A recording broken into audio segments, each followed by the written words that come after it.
But in the end, the most important thing is, what's the purpose of your life? Why are you here? We got to look at what makes you really do what you do. Everything on earth has a purpose, and you do too. That purpose provides an inner drive that once you tap into it can give your life immense fulfillment. It'll also give you certainty.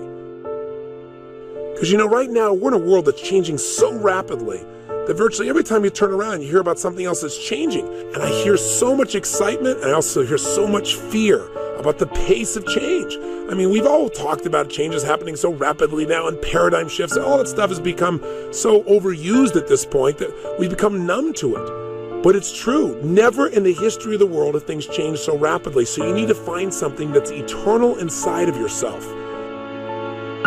That no matter what changes on the surface, this part of you does not change. It's the part you come back to, the part that guides you, the part that really makes you fulfilled. Each moment we've got to be able to find some sense of meaning for our lives, something that is significant, something that is useful. And we all know this is not a new conversation. See, all of us in life have to have a reason to be here. If all you're doing out there is going out and trying to achieve goals, and then you achieve them, then I'm sure you've run into that trip-up wire that says, okay, I've achieved the goal, and now what? Right? You achieve the goal and your brain says, is this all there is? See, the purpose of a goal, as I've shared with you so many times, is not to achieve the goal. The purpose of the goal is what it makes of us as people, who we become. Ultimately, though, we have to have a sense that who we even have become has some kind of meaning. Without that, there's not a reason to live. There's not a reason to get up. There's not a reason to go out there and make it happen. What's really controlling this man's life is fear. When people say they're cynical or they're pessimistic, what they're really screaming out to you is, I'm scared out of my mind. I'm afraid to dream again. I'm afraid to think about what's possible. I'm afraid to really put myself on the line and say, I'm going to go for something. I'm going to stand for something. I'm going to put myself on the line in a relationship or my business or my vision to make a difference in the world. Because you know what? Maybe at one time this person did that. Maybe they tried it several times and it didn't work and they got pain and pain and pain. Pretty soon they didn't want the pain, so they stopped dreaming. They stopped envisioning. They stopped coming up with meaning. Instead, they try to keep themselves away from the pain by saying, well, there's no meaning in it all anyway. But unfortunately, that gives you the ultimate pain because it gives you a life without meaning. And no one can live a life that's fulfilled without a sense of meaning.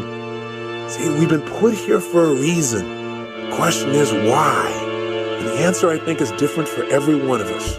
It's different for me than it is for you, and yet it's the same.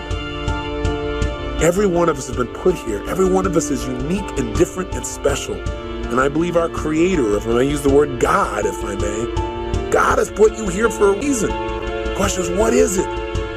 God does not create things without a purpose. Everything on earth serves a purpose. Why are you here? What are you here to do? What are you here to become, to create, and to give? These are some of the most significant questions that you can answer in your life. And even when you answer them, I'm sure that as your life expands, you'll come up with better answers as you get more experience and you get closer in touch with your own innermost being and maybe closer in touch with your Creator as well. I'm really going to the essence of giving your life what you deserve, which is knowing that there are no mistakes, knowing that every little thing you do has a consequence. It can be a positive consequence if you choose it. The most powerful thing that has consequence in your life, though, is the thing we talk about so often, but I gotta say it again, and that is what's really ultimately shaping our lives are our decisions.